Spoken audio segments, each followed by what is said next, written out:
Good morning, movers and shakers. So years ago in this group, a young woman, stands up to give her 8-minute presentation. And there might be one or two people in the crowd who may remember this moment. But she starts talking about her life. She has a slideshow. She talks about her family. She talks about her dog. She talks about a vacation she went on recently. And I'm sitting there. She's taking an extended period of time telling us about herself personally.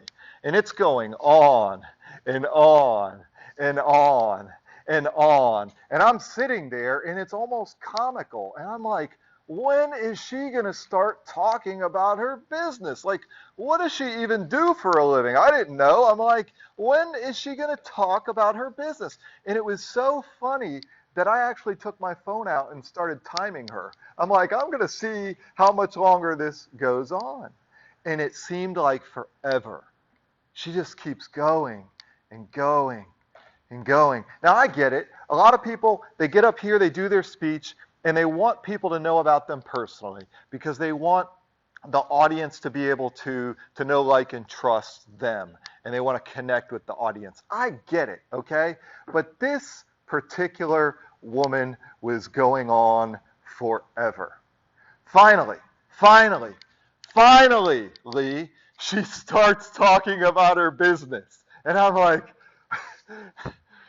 in 3 words into her sentence, they rung the bell. They rung the bell on her. Her 8 minutes was up. Her speech was over. You should have seen the look on her face. And I was sitting there in the audience. I was like, what were you thinking? She missed the opportunity. She missed the opportunity to talk about her business. She had to sit down. She didn't get to talk about her business. And this opportunity happens how often? Maybe twice a year, maybe 3 times a year, at most 4 times a year. If you get the opportunity to stand in front of a room full of professionals who are going to listen to you for 8 minutes, give you their undivided attention, and try to help you with your business, if you get that opportunity, friends, you don't want to waste it. So what we have to do is we have to practice.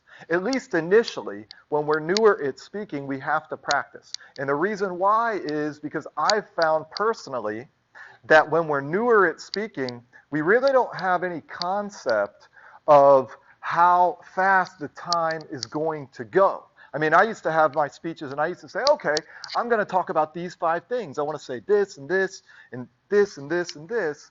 Well, I start practicing with my timer and I find out that I've done number 1 and number 2 and my speech is almost over. And then I realize, wow, I don't have time to say 5 things. I need to cut this down and say what I want to say. And maybe it needs to be 3 things. And maybe it needs to be 2 things. Maybe it needs to be 1 thing. But you need to decide, if you're going to get up here, what do you want to communicate to the audience? What is it? Is it 1 thing? Is it 2 things? Is it 3 things? And make sure that you communicate that. And if it means that you have to cut out all this other stuff, hey, that's okay. Because we got to get the main point across. I've given speeches in here, my 8-minute presentation, and it ended up being 6 minutes or 5 minutes. 5 minutes, but if I do a great job, 5 minutes, and I sit down, it doesn't matter that I didn't use up the full 8 minutes because I still made a good impact. It's better to give a 5-minute presentation that goes well than to be in the middle of a 10-minute presentation that gets truncated. That's the word for today, Lee. Truncated, okay? Vocabulary word. Cut short, I think. I think that's what it means. So we don't want to have all this great stuff planned and have somebody cut it off, okay? Another public speaking tip, okay? Never get up and tell the audience you're nervous. Never stand up here and say, oh, you're going to have to bear with me. I'm a little nervous. Because when you do that, you take the attention off of you and the message that you want to talk about. When you say that you're nervous, that's a negative.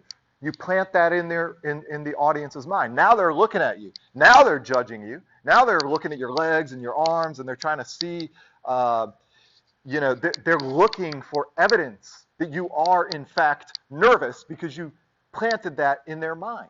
Don't say it. It would be like me getting up here, and the first thing I tell you is, oh, I accidentally wore navy socks today instead of charcoal gray. But I didn't say that. And in fact, I don't think anybody noticed that I did that. Did you? I did as soon as I walked in this morning. Did you? Yeah. All right. One person. But you know what? It's okay. Did you really notice that? No, you didn't notice that. All right. Well, I noticed that. And it was great that I did that today. I never make that mistake of matching the wrong socks with the pants. But I couldn't have picked a better day because it worked in perfectly with my educational moment. But I did. I wore navy socks with charcoal pants. And you know what? I could have felt self-conscious about that. We have this urge to, oh, well, yeah, you're probably going to notice this. Well, if I had said something like that, I take your attention down here and away from me, when in fact, I was able to probably go through 5 minutes and nobody knew that I had the navy socks on. So, those are a couple public speaking tips. Remember, you get this opportunity just a couple times a year, a few times a year. We want to make sure we maximize it. One other thought before I go is that if you're going to use technology, if you're going to use a slideshow, understand that there may be times when you show up and the computer or the slideshow isn't working. Be ready for that. Because if it's not working, you got to have plan B. And the show must go on. You've got to be able to get in front of this room and deliver the message about your business. So if you're going to use technology, make sure you have a backup speech. This has been your educational moment. Brian Wade, Tampa Financial Group.